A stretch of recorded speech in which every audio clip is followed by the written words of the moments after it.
Bonjour, je me nomme Ariane Gagnon-Jacques et je suis étudiante à la Faculté de médecine de l'Université de Montréal.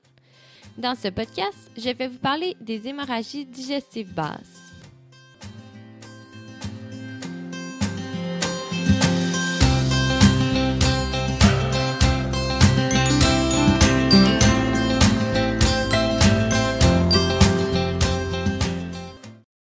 Un des motifs de consultation bien fréquents en chirurgie générale sont les segments digestifs bas. Par segment digestif bas, nous entendons tout segment qui prend origine distalement à l'angle de traite. La plainte principale du patient sera souvent un passage de sang clair par le rectum, mais des signes moins spécifiques peuvent aussi être le mode de présentation. Par exemple, une douleur abdominale, du mélénat, de la fatigue, une dyspnée, voire une syncope. En effet, surtout chez un patient âgé, un segment digestif bas occulte et prolongé peut entraîner des anémies significatives qui causeront ces symptômes plus vagues. Bien entendu, il faut toujours s'assurer de la stabilité hémodynamique du patient et apprécier son abdomen. A-t-il un abdomen souple et indolore ou, au contraire, un abdomen de bois, signalant une irritation péritonéale? Dans ce dernier cas, il faudrait immédiatement penser à une perforation intestinale en plus d'une hémorragie digestive, une urgence chirurgicale rare. De plus, face à un patient présentant des signes et symptômes d'hémorragie basse, il demeure important de s'informer de sa médication. Prend-il du Coumadin, de l'aspirine ou d'autres antiplaquettaires et anticoagulants? Ceux-ci peuvent causer des saignements plus facilement et devront donc être cessés le temps que l'hémorragie soit contrôlée. S'il s'agit d'un saignement majeur, non contrôlable dû au Coumadin, les antidotes que nous pourrons utiliser sont le Beriplex, le plasma frais congelé ou la vitamine K. Un autre antidote est l'idarucizumab, efficace pour renverser une hémorragie causée par l'antiplaquettaire dabigatran. Ceci est un sujet pour un autre podcast à venir. Il est essentiel de s'informer de la condition hépatique du patient, cause fréquente de saignements prolongés, car ces patients ont aussi un risque d'avoir une hypertension portale et des varices.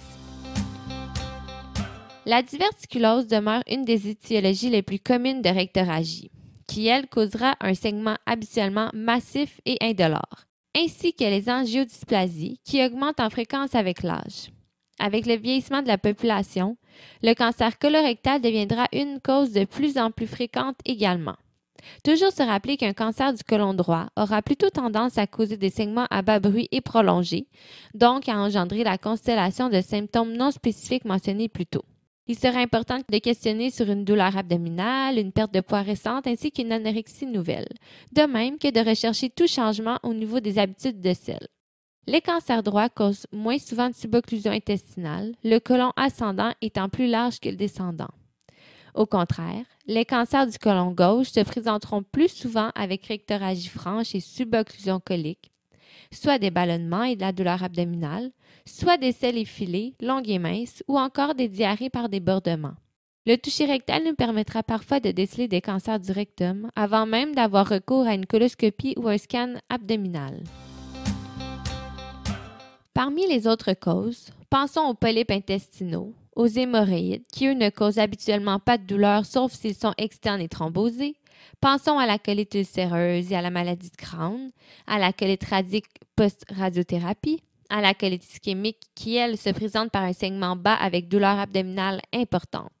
Pensons également aux pathologies périanales externes, telles les fissures. Il faut toujours garder en tête les pathologies moins fréquentes, telles les diverticules de Meckel, les intussusceptions ou les volvulus, qui atteignent plus fréquemment le cécum ou le sigmoïde, soit deux segments très mobiles du côlon. La constipation, aussi banale soit-elle, peut également être à l'origine d'ulcères stercoraux à risque de saignement. Finalement, les colites infectieuses, qui sont souvent accompagnées de symptômes gastro-intestinaux, sont à soulever chez un patient ayant mangé dans un buffet ou un restaurant, ayant eu un contact infectieux ou revenant de voyage d'un pays tropical. Selon le germe identifié dans les selles, un traitement antibiotique pourra être amorcé et surtout, il faudra éviter de traiter holopyramide. Passons maintenant aux traitements plus généraux. Selon la cause de saignement bas identifiée, on tentera d'abord de traiter le patient de manière à stabiliser le saignement et donc son état hémodynamique.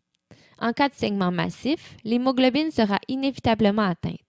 Toutefois, il se peut que cela ne soit pas apparent dans la première formule sanguine prélevée. Il ne faut donc pas hésiter à répéter le test quelques heures suivant l'hémorragie. Dans le même ordre d'idée, lorsqu'un patient en choc d'origine indéterminée arrive à l'urgence, un choc hypovolémique hémorragique est soupçonné jusqu'à preuve du contraire. De plus, il est de notre devoir de vérifier les valeurs d'hémoglobine antérieures du patient pour guider notre intervention.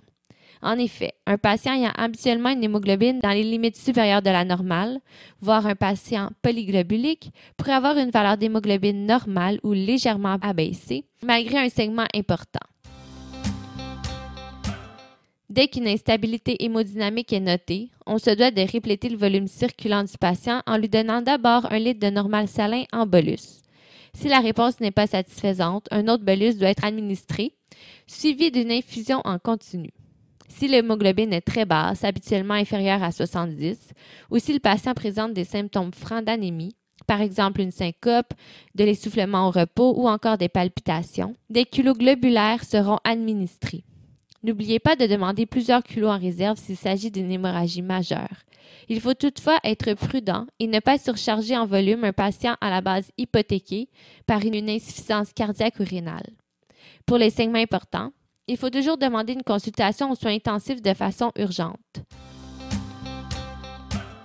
Lorsque le saignement ne cesse pas spontanément, il faut intervenir.